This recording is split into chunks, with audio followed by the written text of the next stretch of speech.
오영일 캐릭터가 워낙 주인공이기도 하지만 사실은 저한테 또 강력하게 왔던 것은 다른 분들도 많은 분들이 그렇게 생각하시는 것 같은데요. 바로 그러니까 개인적인 어떤 윤리라든지 측면이나 혹은 사회적인 어떤 그런 윤리적인 측면들을 들어가면서 나오면서 다 다룰 수가 있게 되는 굉장히 절묘한 방식인 거예요. 시즌2에 이제 만약에 선과 악이 있다고 만약에 가정을 하고요. 이렇게 됐을 때 양자의 대결을 저는 어떻게 표현하고 싶냐면 어차피와 그래도의 대결이라고 저는 생각합니다. 정보의 비대칭성을 이용한 스토리텔링이라고 말할 수 있어요.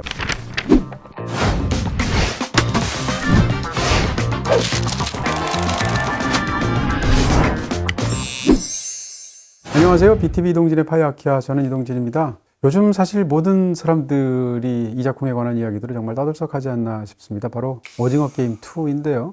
우리나라뿐만 아니라 전 세계적으로도 대단한 어떤 선풍을 불러일으키고 있기 때문에 전작이 워낙 크게 성공을 했고요. 저 역시도 이제 막 공개된 이 작품을 따끈따끈하게 보았고요. 이에 관한 이야기들을, 저의 느낌들을 여러분들께 감상과 간단한 해설이라고 그럴까요? 이런 얘기를 여러분께 드리는 시간을 갖도록 하겠습니다.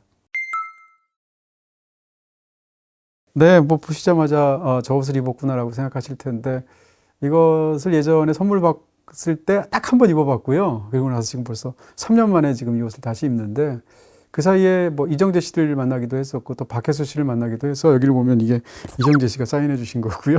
여기는 또 박혜수 씨가 또 하의에는 사인해 주셨습니다. 특별한 옷이 있는데, 저한테는 워낙 중요한 그런 또 수집품이기도 해서 지금 살 떨리는 자세로 조용조용 가만히 입어야지 이렇게 임하고 있습니다. 뒤에도 보시게 되면 오징어 게임과 관련되어서 갖고 있거나 선물 받거나 했던 것들인데요.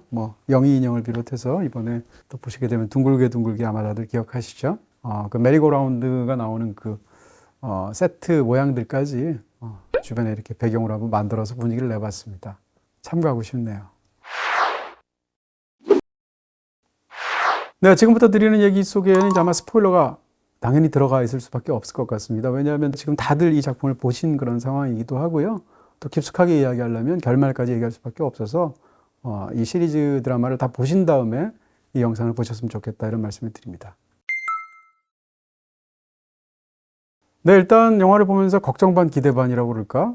그런 심정으로 보았습니다. 저는 이제 관객이기도 하지만 다른 한편으로 또 평론가이기도 하잖아요. 그런 측면에서 그랬는데요.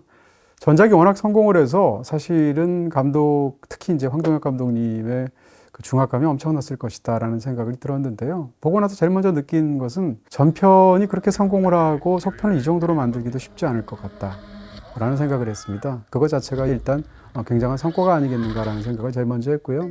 두 번째는 걱정하고 기대하고 이렇게 좀 복잡한 마음으로 기다렸던 것에 비하면 영화가 제 생각보다 더 재밌었습니다. 그런 측면에서 1편부터 7편까지 후루룩 쭉 보면서 이 작품에 갖고 있는 어떤 본연의 재미라고 그럴까요? 이런 것을 즐기는 시간을 가졌다 이렇게 얘기할 수 있겠죠. 또 한 가지는 사실은 한 2, 3년 전부터 들던 생각이긴 한데 특히 작년이나 올해로 넘어와서 사실 한국 영화계가 이제 심각한 어떻게 보면 약간 좀 불모의 시기를 맞고 있지 않습니까? 그것은 이제 단순히 창작자들의 잘못이라기보다는 한국 영화계 자체가 지금 현재 여건들이 극장이나 이런 것들이 좋지 않아서 그런 부분들도 굉장히 많을 텐데요.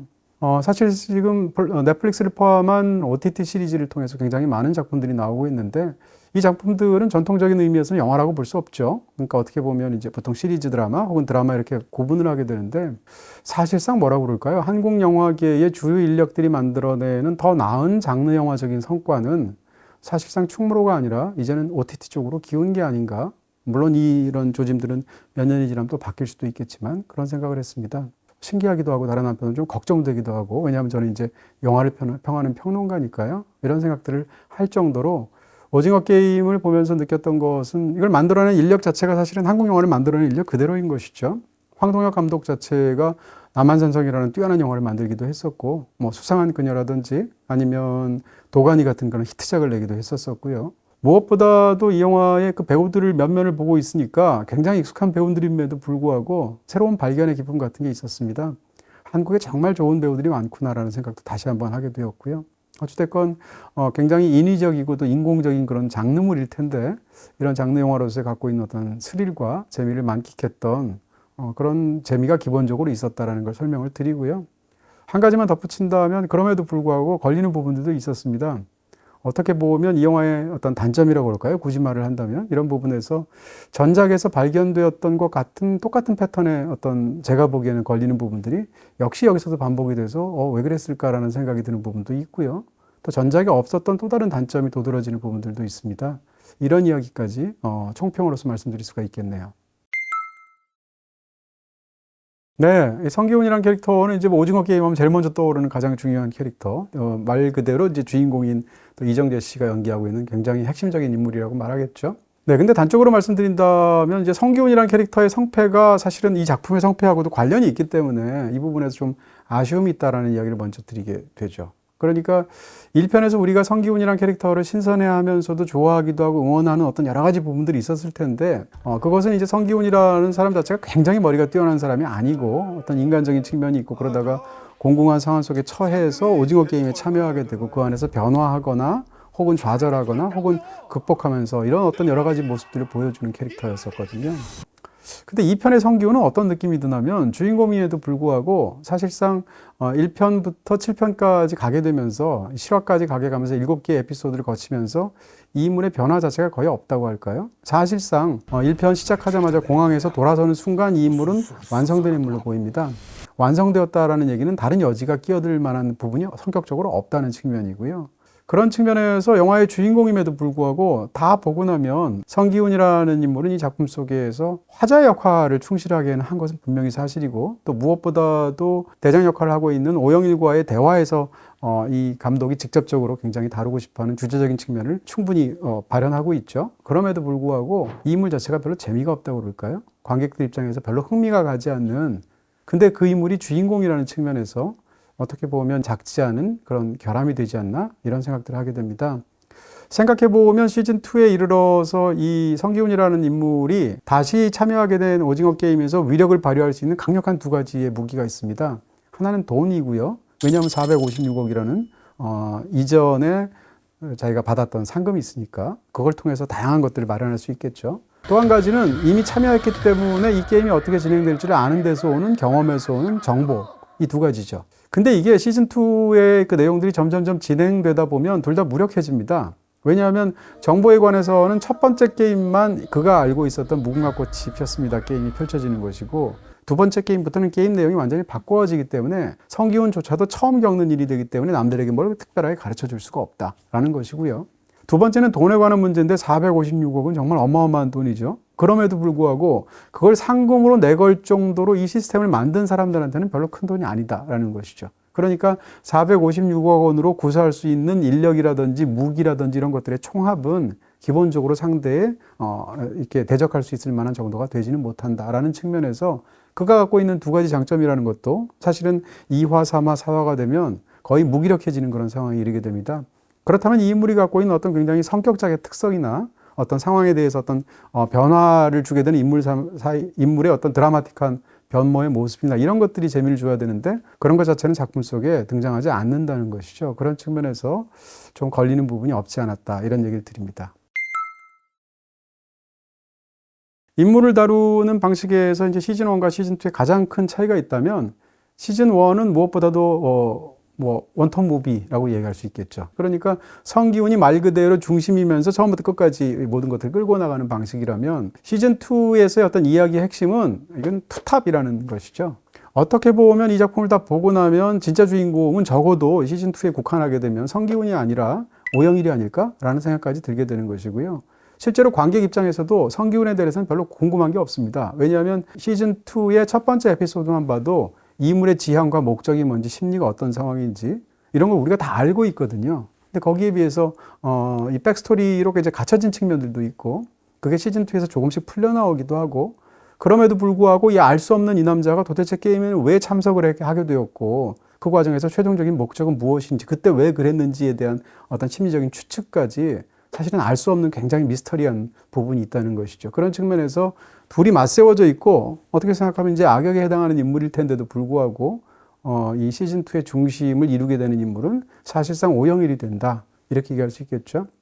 이정재 씨도 사실은 성기훈 역을 굉장히 잘한 건데요. 그러니까 아까 제가 말씀드렸던 그 인물의 어떤 그런 단점이라고 그럴까 이런 건 연기적인 측면이 아니라 인물을 만들어낸 어떻게 생각하면 작가적인 혹은 연출적인 특징이라고 저는 생각이 드는데요. 마찬가지일 수 있을 수도 있겠습니다만 어쨌건 다시 한번 이병헌 씨의 뛰어난 연기력을 확인하는 그런 기회가 되기도 했습니다.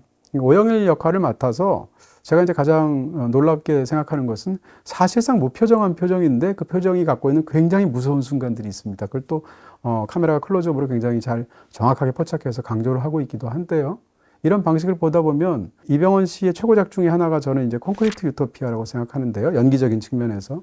콘크리트 유토피아에서 어떤 몇몇 섬뜩한 장면들, 연기들 같은 것이 떠오르게 하면서 이병헌이라는 배우가 갖고 있는 존재감을 제대로 보여주지 않나라는 생각들을 하게 되는 것이죠.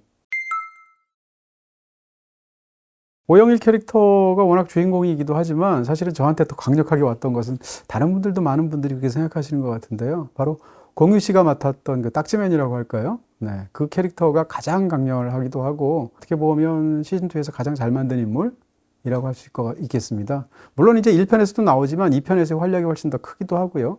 기본적으로 공유라는 배우가 갖고 있는 굉장히 반듯한 느낌 같은 것이 있지 않습니까? 신사답고 깔끔하고 이런 느낌들이 있는데 이 캐릭터의 가장 강력한 매력은 어디서 오냐면 이 외면에서 드러나는 깍듯한 어떤 존댓말이라든지 말쑥한 어떤 차림의 신사복 차림의 어떤 모습이라든지 이런 것과 키도 아주 굉장히 크고 핸섬하고요. 근데 이 인물이 내면에 갖고 있는 것은 그야말로 황폐하기 이를 데 없는 것 같은 그런 어떤 마음이지 않습니까? 거기서 나오는 어떻게 보면 가장 폭력적인 마음, 어떻게 보면 가장 냉정하고도 잔혹한 마음이라고 할 수 있을 텐데 이 양자 사이에서의 그 엄청난 그 괴리 때문에 이 캐릭터의 매력이 나오는 것이죠. 이 빌런의 매력이. 그리고 또 한 가지 이 인물은 어떻게 만들어졌나를 특히 이제 시즌2까지 보게 되니까 떠오르는 것은 사실상 이 인물은 뭐라고 할까요? 인간에 대한 환멸을 인격화한 캐릭터 같은 느낌이 들죠. 추측컨대 나오는 이야기에 따르면 이 인물조차도 사실은 굉장히 어려운 순간들과 불행을 겪었을 것이고요. 자신이 겪었던 불행, 아버지에 대한 어떤 그런 여러 가지 어떤 경험들 혹은 본인이 사실상 이전에 무슨 게임에 참여해서 병정 같은 그런 역할을 했던 것 같죠. 그렇게 해서 처단도 하기도 하고 그의 어떤 수족으로서 굴기도 하고 이러다가 지금 초대하게 되는 역할로 바뀐 그런 사람인 것처럼 보이는데요. 어쨌건 그런 상황 속에서 그가 느꼈던 수많은 불행과 사람들에 대한 어떤 그 기대가 꺾이는 순간들과 자기 모멸과 이 모든 것이 합쳐져서 세상에 대해서도 지극히 염세적이고 인간이라는 종을 보는 시선 자체가 인간 자체를 굉장히 평가절하해서 나쁘게 보고 도저히 구제받을 수 없는 그런 사람들로 생각하게 되고 패배한 사람들을 쓰레기로 생각하는 존재이죠. 그리고 아마 추측컨대 스스로를 보는 시각도 굉장히 싸늘할 것입니다. 그런 상황에서 자기 파괴적이기까지 한 그런 어떤 환멸로 똘똘 뭉쳐진 것 같은 인물들을 일단 배우 자체가 너무 연기를 잘하기도 했고 그리고 또 이 드라마 작법이나 연출에서 너무 잘 살려내기도 했어서 가장 인상적이었다 이렇게 말할 수 있을 것 같고요. 한마디로 이제 시즌2에서 이 공유 씨가 연기했던 그 캐릭터를 보면 더 말할 필요도 없고 더 적게 말할 필요도 없어요. 정말 가장 완벽하게 다루어졌다는 생각이 들고요. 에피소드 1에서만 나옴에도 불구하고 정말 꽉 찬 캐릭터고 이 인물에 대해서 더 이상 궁금한 것도 없습니다. 그 정도의 우리가 과거만 알아도 충분히 이해가 되는 측면이 있고요. 이 인물이 더 자기의 철학을 말할 필요도 없습니다. 이런 측면에서 뺄 것도 없고 더할 것도 없이 그야말로 그 인물의 강력한 존재감으로 에피소드 1을 꽉 채웠고 어떻게 보면 1편부터 7편까지 7개의 에피소드 중에서 가장 재밌었던 건 사실은 에피소드 1이었다. 이렇게 얘기할 수 있겠죠. 민씨야 미안. 영화는 다음에 봐야 할 것 같아. 간만에 영화관 가나 했네. 헤이다, 나 기분 별로다. 집에서 영화를 즐기면 어떨까요? 텐션 확 올려줄 영화 있을까? 파일럿 탈주 등을 추천해드릴게요. 그래, 신나는 코미디로 가자. 파일럿 줄거리 어떻게 돼? 최고의 비행 실력을 가진 파일럿이 사람들 반응은? 다양한 의견을 요약해드릴게요. 오, 좋아. 바로 틀어줘. AI와 대화하며 즐기는 새로운 BTV. 남친보다 네가 낫다. AI BTV. 네, 뭐 캐릭터들이 워낙 많아서 순서대로 좀 이야기를 해야 될 것 같은데 일단 전제하고 싶은 것은 배우들에 대한 평가가 아니라는 것입니다. 물론 상대적으로 더 연기력이 돋보이는 배우가 있을 수 있고 아닌 배우가 있을 수도 있는데 지금부터 드리게 되는 얘기는 주로 이야기 속에서 그 캐릭터가 어떻게 만들어졌나 어떻게 보면 감독의 목 혹은 작가의 목이라고 말할 수도 있을 것 같은데요. 일단 작품 속에서 굉장히 잘 만든 캐릭터가 있다면 이런 거를 만들 때 꼭 필요한 존재들이 있게 되죠. 대표적으로 여러 갈래로 이제 스토리가 흘러가게 되는데 게임에 참석한 사람들의 방향으로 쭉 흘러가는 메인 스토리가 있고요. 그리고 또 다른 목적으로 이 섬에서의 일들을 이제 분쇄하기 위해서 또 골모라는 또 한 명의 주인공이 있죠. 바로 경찰인 준호라는 캐릭터가 있는데 그 준호가 함께하는 과정에서 사실상 바깥에서 이 게임에 참여하게 된 이 성기훈을 서포트하는 그런 역할을 하면서 또 한 줄기 이야기에 가게 되는데 이 두 줄기 이야기가 있다고 만약에 가정을 하게 될 경우에 각각의 이야기 속에서 주인공을 보조하는 캐릭터가 있습니다. 긴밀한 관계로 각각 있게 되는데 게임 속에서는 그 성기훈의 옆에 친구가 있게 되죠. 어떻게 보면 시즌 1에서의 박혜수에 해당하는 캐릭터일 텐데 훨씬 더 인간적인 캐릭터죠. 바로 이제 박정배라는 캐릭터가 나오게 되죠. 바로 이서환 씨가 굉장히 훌륭하게 연기를 하고 있다고 생각이 들고요. 또 여기에 대응하는 인물로 또 다른 줄기에서 거기서 이제 중심을 이루는 인물이 준호라고 한다면 이 준호를 보조하는 굉장히 또 인간적이면서 재밌는 캐릭터가 나오게 되죠. 바로 전석호 씨가 연기하게 되는 최이사라는 캐릭터인데요. 이 전석호 씨나 이 이서환 씨가 해낸 그 연기가 뛰어나기도 하고 또 무엇보다도 이게 사실은 오징어 게임이 굉장히 인위적이면서도 어떻게 보면 이게 사실감은 좀 떨어지는 이야기일 수 있지 않습니까? 그러면서도 굉장히 재미를 주는 장르물일 텐데 거기다가 어떤 인간적인 풍모를 집어넣는다거나 아니면 그 이야기를 굉장히 자연스럽게 사실적으로 받아들이게 만드는 데 있어서 이 두 캐릭터가 기여한 몫이 굉장히 크다. 그것이 굉장히 자연스럽게 발현이 되었다.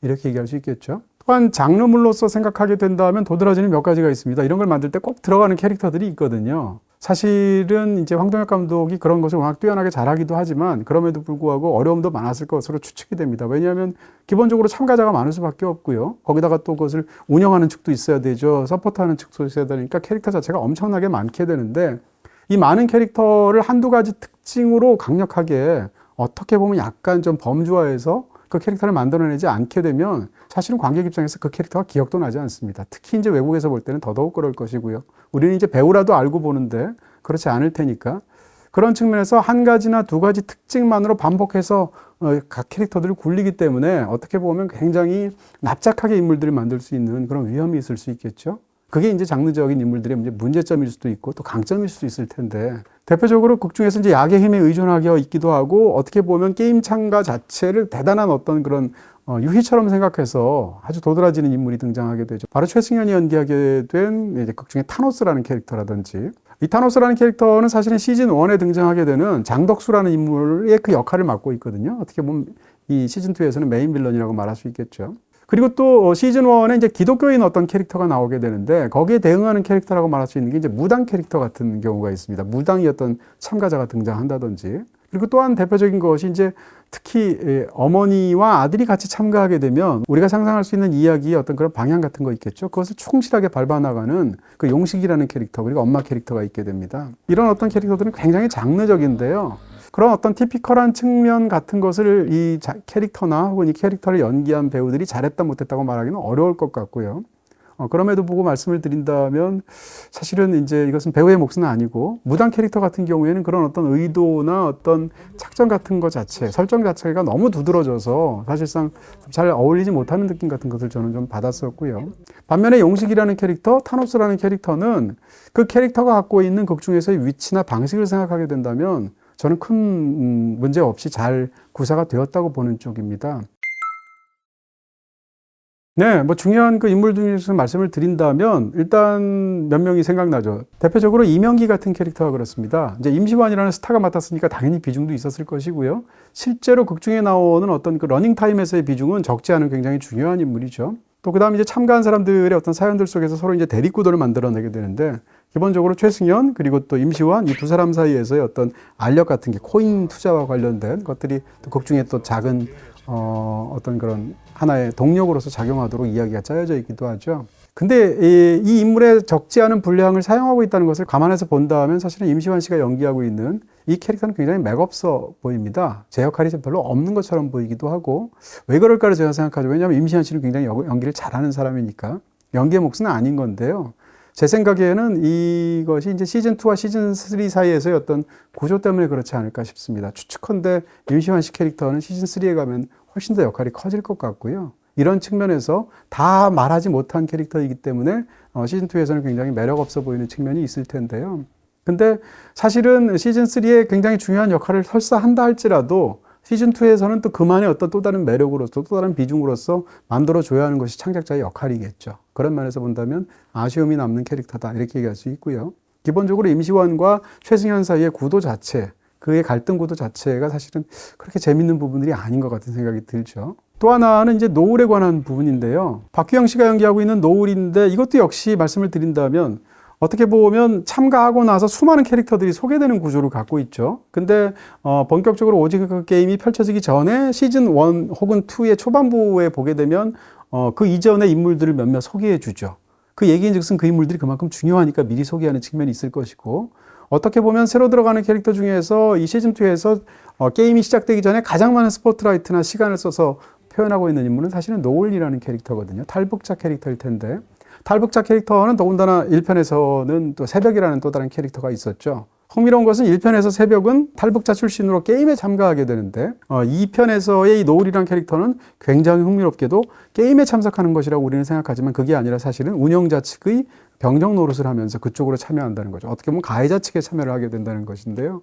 이런 설정은 굉장히 좋은 설정, 재밌는 설정으로 보입니다. 그럼에도 불구하고 정작 병정으로 가서 이상한 행동들을 하게 되고 본인의 신념에 따라서 어떤 일들을 주변에 알력에도 불구하고 계속 밀고 나가는 행동들을 하게 되는데, 이것이 시즌2의 이 노을이라는 인물이 사실상 아까 말씀드린 임시완 씨가 연기했던 캐릭터만큼이나 자주 묘사가 되고 있거든요. 그럼에도 불구하고 이 인물을 굉장히 질질 끌면서 묘사를 한다고 할까요?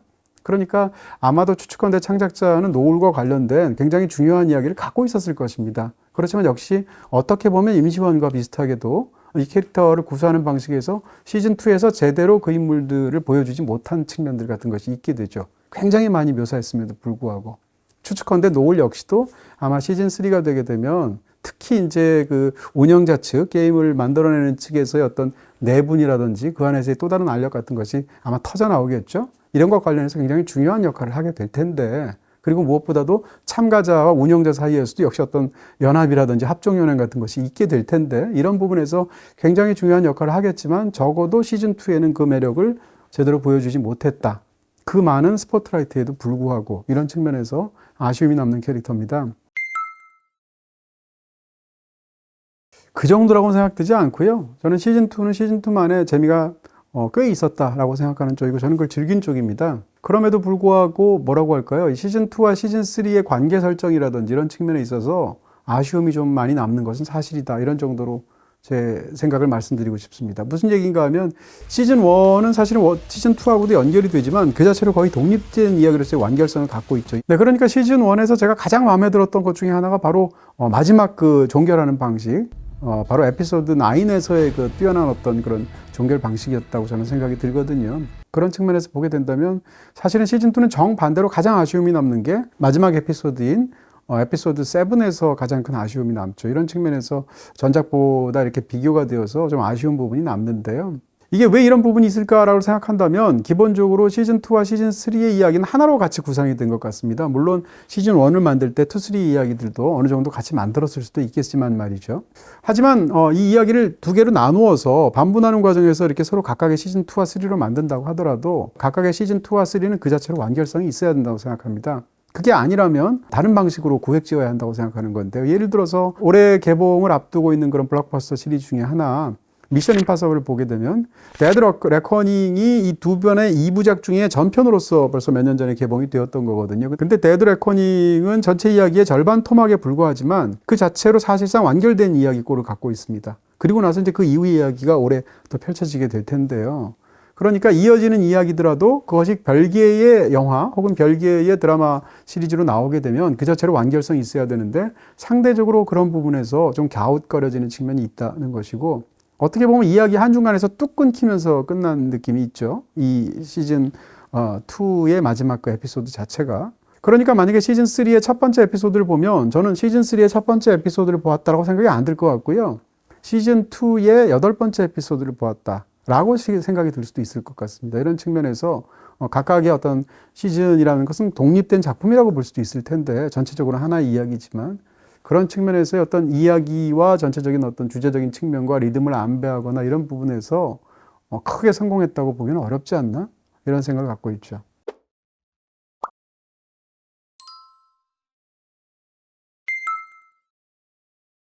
그게 이제 시즌2가 상대적으로 시즌1보다 조금 재미가 덜한 부분도 있습니다. 게임 진행은 시즌1이 더 재밌었던 것 같고요.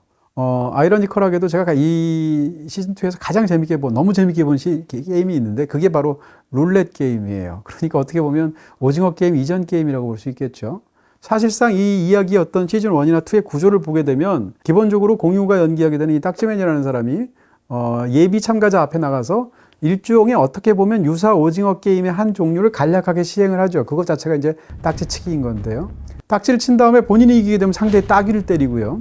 반면에 상대가 이기게 되면 10만 원을 주면서 10만 원을 받을래 따귀를 때리려 하면 10만 원을 받게 되죠. 왜냐하면 그 사람들은 굉장히 돈이 없어서 공지에 몰린 사람들이니까. 그 상황에서 어떻게 생각하면 한쪽에서는 육체적으로 때리는 어떤 그런 모멸을 주고 한쪽으로는 돈 10만 원을 주게 되는데 육체적으로 어떤 때리는 모멸을 주는 것을 사실상 목숨으로 바꾼 것이 오징어 게임이라고 볼 수 있죠. 돈은 액수가 10만 원에 불과하지만 나중이 되면 가장 크게는 456억까지 커지게 되죠. 이런 면에서 사실상 오징어 게임을 선행해서 치르도록 하게 하는 존재라는 것이고요.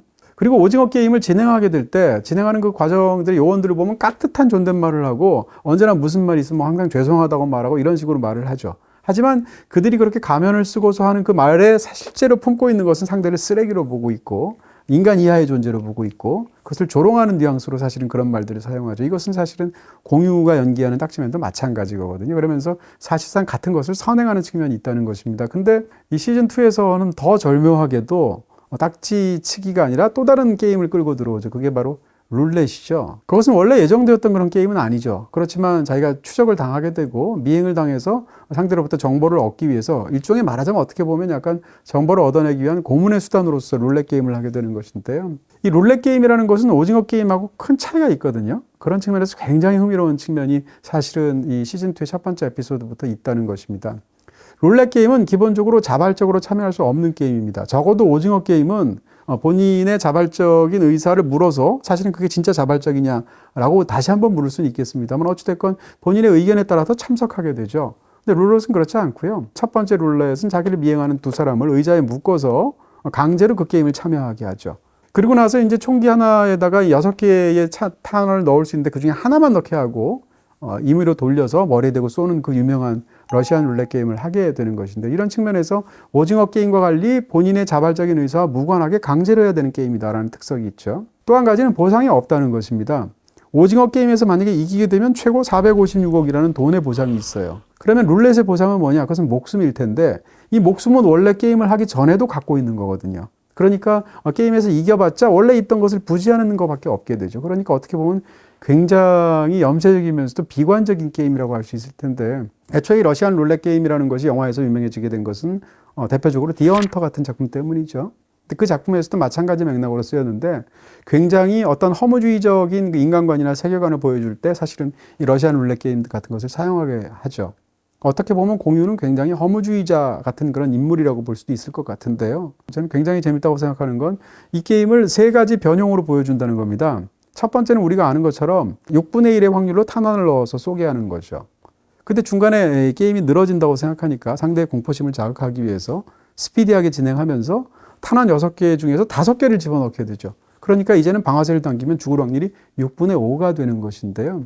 근데 6분의 1이 되든 6분의 5가 되든 그 순간에 머리에 대고 방아쇠를 당겼을 때 그 사람이 죽는 것은 우연입니다. 그러니까 죽을 확률이 6분의 1이든 6분의 5이든 방아쇠를 둘렀을 때 거기에 총알이 있는지 없는지는 사실상 우연에 불과하죠. 이런 측면에서 삶과 죽음의 문제를 완전히 우연에 맡겨버리는 식의 게임이 되는 것입니다.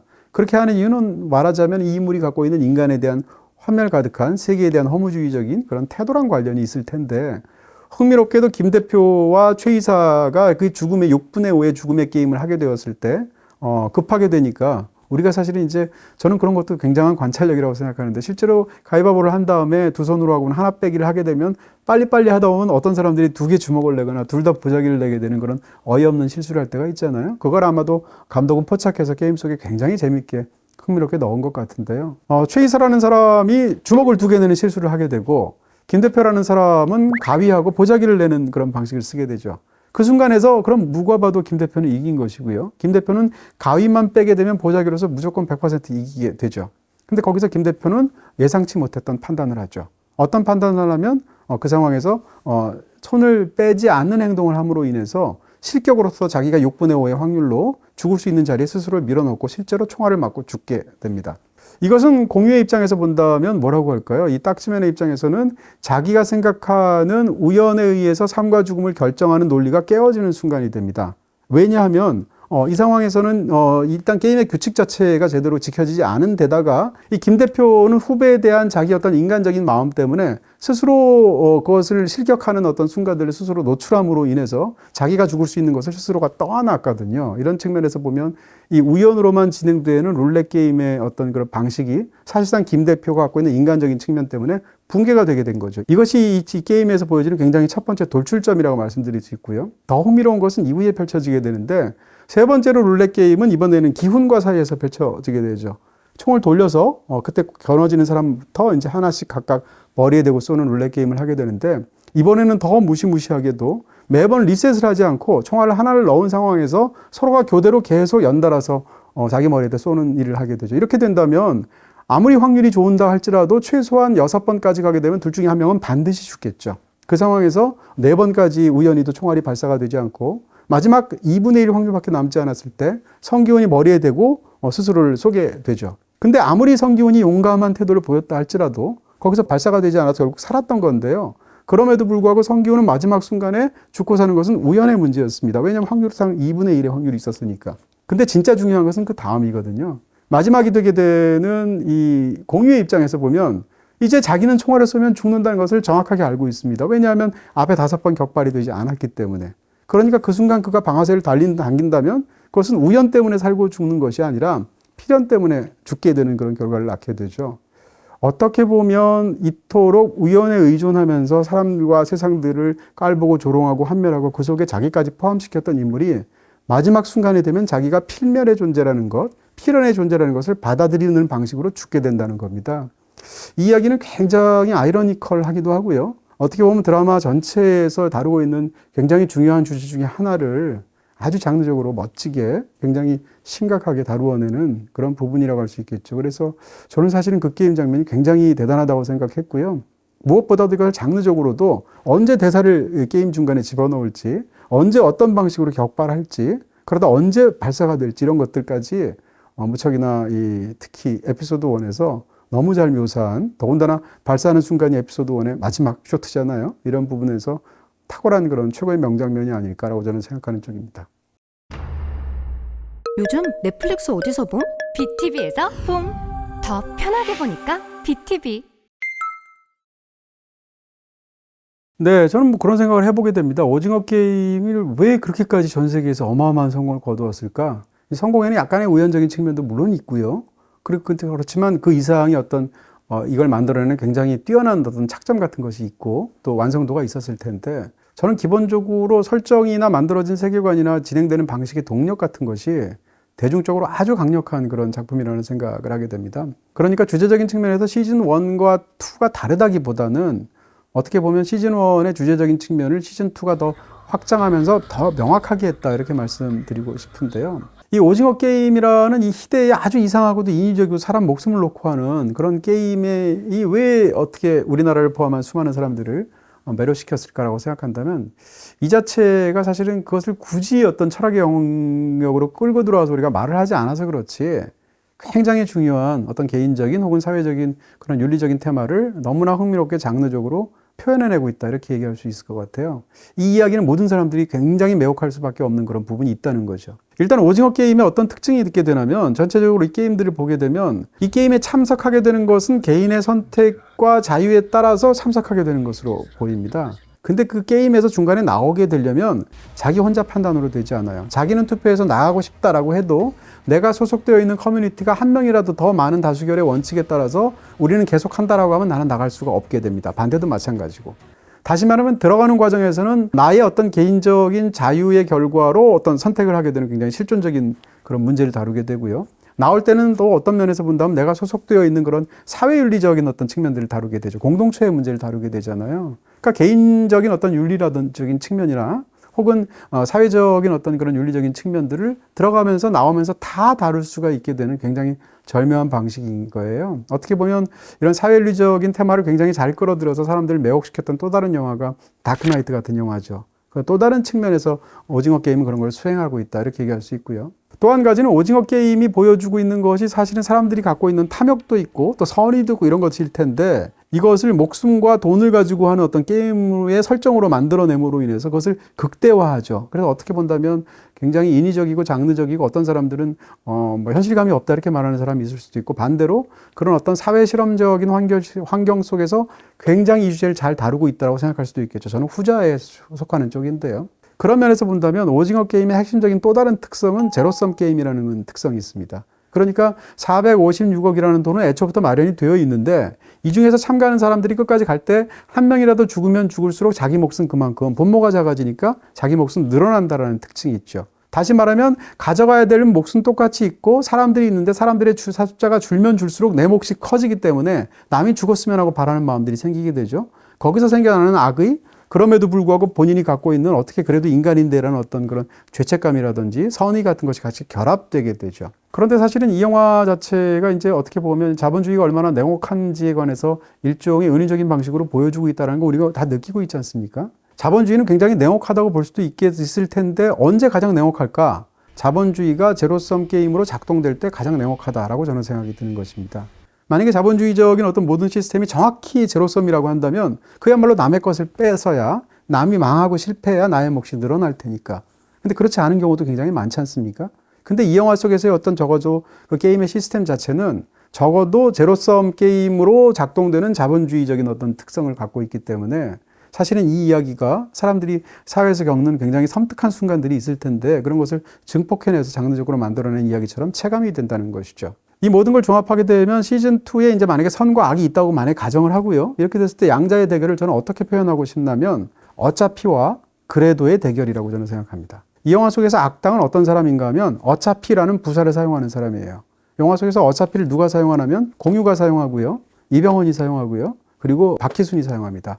이들의 공통점은 어차피 네가 그러지 않아도 질 사람은 지게 되고 어차피 쓰레기들은 생겨나게 되고 이런 식의 방식들을 쓰니까 굳이 왜 그렇게 하느냐라는 식의 어떤 항변들을 하게 되죠. 이 논리의 핵심적인 전제는 무엇인가 하면 어차피라는 말은 시스템은 변하지 않게 되어 있다라는 전제가 있습니다. 그러니까 네가 거기서 개인적으로 아무리 그렇게 해봤자 어차피 쓰레기들은 나오게 되고 어차피 패배자들은 나오게 되다라는 논리. 어차피 죽을 사람은 죽을 것이다. 어차피 죽을 사람이니까 그 사람 몸에서 장기를 빼어서 다른 사람들을 살리는 것은 내가 돈을 좀 받는다 할지라도 잘못된 게 아니지 않느냐라는 식의 항변을 극 중에서 대표적으로 박희순 같은 사람이 하게 되는 것이죠. 근데 거기에 대해서 그렇지 않고 그래도라는 어떤 또 다른 도덕적인 입장을 갖고 있는 사람들이 있죠. 극 중에 이제 성기훈 같은 사람들이 그런 것인데요. 이런 측면에서 어차피라는 것을 주장하는 사람들이 갖고 있는 시스템은 변하지 않을 것이며 그 시스템 사이에는 기본적으로 작동하는데 오류가 없을 것이며 거기에 대해서 오류를 내거나 혹은 패배하는 것으로 보이는 사람이 있다면 그것은 시스템의 문제가 아니라 개인의 책임이다라고 말하는 입장이죠. 근데 그렇지 않다라고 말하는 것이 성기훈을 포함한 사람들의 입장인 것이거든요.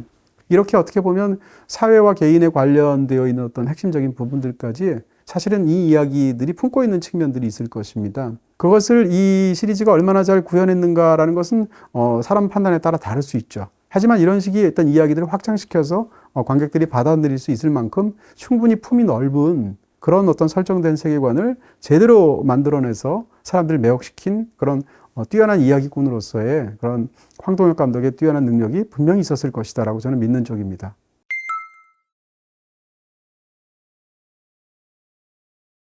네, 지금 굉장히 중요한 부분을 정확히 짚어주신 것 같습니다. 그게 어떻게 보면 이 시즌2가 시즌1과 달리 이야기를 구사하는 방식이라고 할까요? 어떻게 생각하면 이야기를 구사하는 방식의 폭을 넓혔다 이렇게 볼 수 있을 텐데 사실상 세 가지의 어떤 축을 갖고 있지 않습니까? 그러니까 게임에 참석한 사람들이 있고 그 다음에 시즌1에서는 그 얘기를 거의 이렇게 생략하다시피 암시하는 방식으로 썼지만 예를 들어서 이 영희 인형이 어떻게 총을 쏘는지도 우리 몰랐는데 그것 자체를 시즌2를 보고 알게 됐잖아요. 그리고 그 안에서 저격수가 그것을 쏘고 있다는 것이고 누구는 일부러 안 죽게 쏘고 누구는 일부러 죽게 쏜다는 것인데 이런 걸 포함해서 어찌됐건 그 저격수들을 포함한 그런 운영자들 측의 이야기를 훨씬 더 강조해서 이야기를 따라가고 있죠. 그 핵심에 있는 인물이 바로 노을이라는 인물일 것이고요. 또 한 가지는 이 어떻게 보면 서포트를 하는 인물, 그러니까 시즌 1에서부터 계속 이어지는 것이지만 위아진 씨가 연기하고 있는 이 준호라는 인물을 포함해서 서포트하는 또 다른 어떤 수색대 이 사람들의 이야기 세 가지가 있다고 보여지죠. 근데 사실은 시즌 1에서 이제 구조적인 측면을 보면서 제가 갸웃했던 것이 상대적으로 인물의 비중이나 어떤 러닝타임에서 많이 허락해서 그것을 집중적으로 묘사하고 있음에도 불구하고 제 역할을 못하고 있는 것처럼 보이는 것이 사실은 역시 이제 배우의 몫하고 관련이 없죠.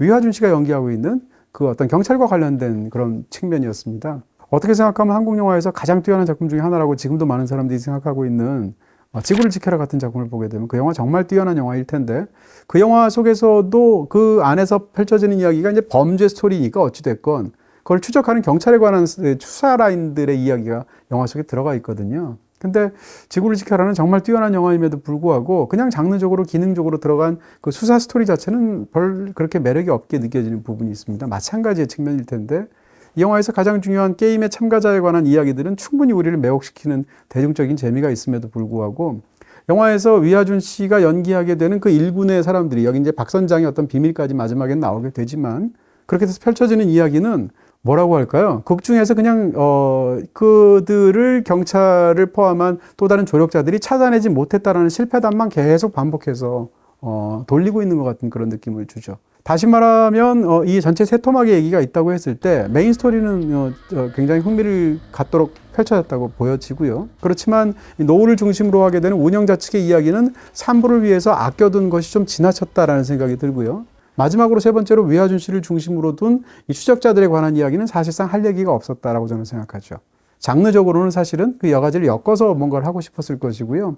결과적으로 아마도 시즌3가 되면 위화준은 이제 이병헌의 동생으로 극중에 설정이 되어 있으니까 그런 상황 속에서 아마도 굉장히 드라마틱한 이야기가 적어도 시즌3엔 나오겠습니다만 적어도 시즌2에 국한해서 본다면 이 일군의 이 그룹들, 그 중에서도 위화준 씨가 연기하는 캐릭터가 하는 역할이라고는 실패하는 것밖에 없습니다. 그렇게 해서 아무도 이정재를 포함한 그 사람들을 도와줄 수 없었다라는 것만 계속 반복해서 보여주게 되는데 그것 자체가 어떻게 보면 러닝타임을 제대로 사용하지 않는 것처럼 보이는 측면이 있다는 것이죠. 그렇지만 이와 반대로 시즌1과 달리 굉장히 잘 구사된 아주 매력적인 부분이 있다고 저는 생각하는 부분이 있습니다. 그게 이제 시즌2의 가장 큰 매력 중에 하나라고 생각하는데 그게 좀 약간 좀 고상하게 말씀을 드린다면 정보의 비대칭성을 이용한 스토리텔링이라고 말할 수 있어요. 무슨 얘기인가 하면 시즌1에서는 이 모든 기상천외한 이야기, 오징어 게임을 외딴 섬에 가게 돼서 겪는 이 모든 이야기를 우리가 이제 성기훈이라는 인물을 따라가게 될 때 성기훈하고 똑같은 정보량을 가지고 우리가 이 모든 일들을 체험하게 됩니다. 관객 입장에서. 무슨 얘기인가 하면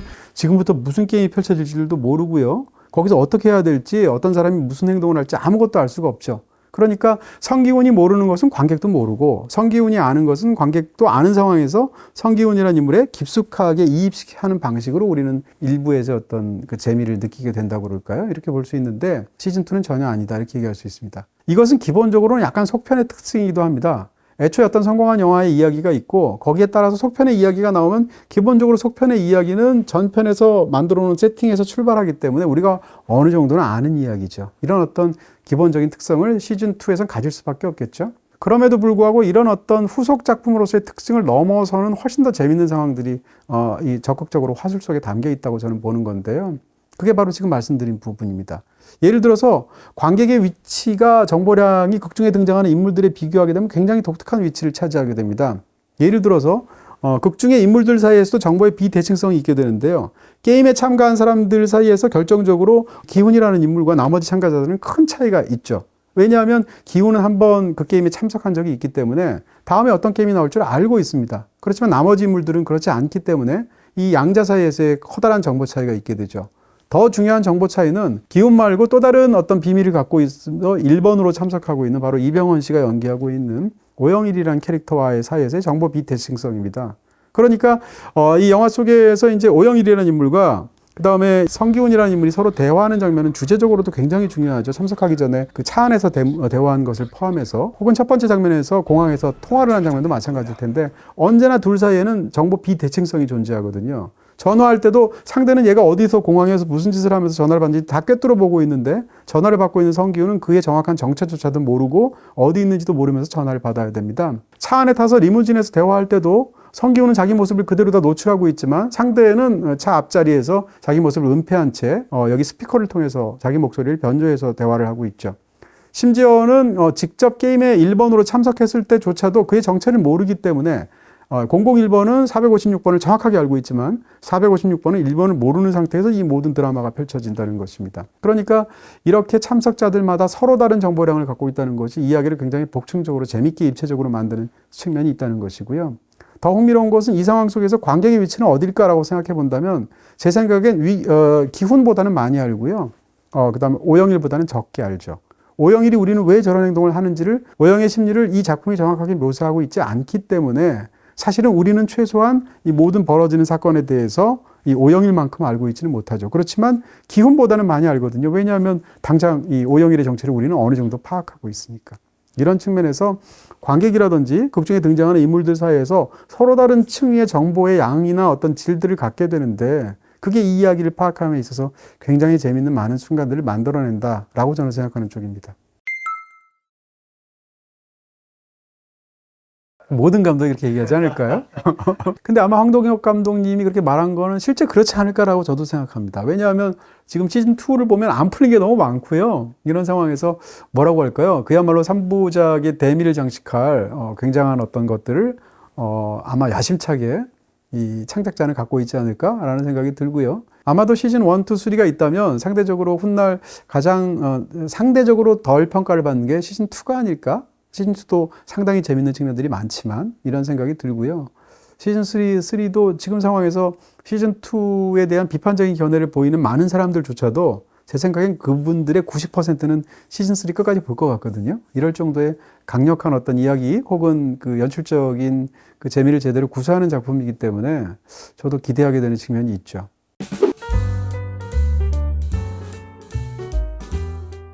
네, 이렇게 해서 오늘은 따끈따끈하게 여러분들 많이들 이야기하시고 또 즐기고 계신 오징어 게임 2에 관한 이야기를 여러분께 전해드렸습니다. 앞으로 OTT에서 이제 하게 되는 그런 드라마 시리즈라도 많은 분들이 좋아하시기도 하고 또 제가 굉장히 높게 평가하는 스스로가 그런 작품이 있다면 여러분께 적극적으로 앞으로 이야기를 나누겠다라는 말씀을 드리게 되고요. 오늘 설명드렸던 오징어 게임과 관련해서 보실 수 있는 작품으로 제가 추천드리고 싶은 건 바로 그 유명한 배틀로얄이라는 작품입니다. 이 배틀로얄은 어떻게 생각하면 오징어 게임보다도 더 잔혹한 그런 어떤 가상의 게임을 다루고 있다고 볼 수도 있을 텐데요. 일본에서 나온 이 호카사코 긴지의 전설적인 작품이기도 하죠. 이제는 어떻게 보면 킬빌에도 영향을 주었고요. 배틀로얄 여러분께 추천해 드리겠습니다. BTV에서 보실 수 있습니다.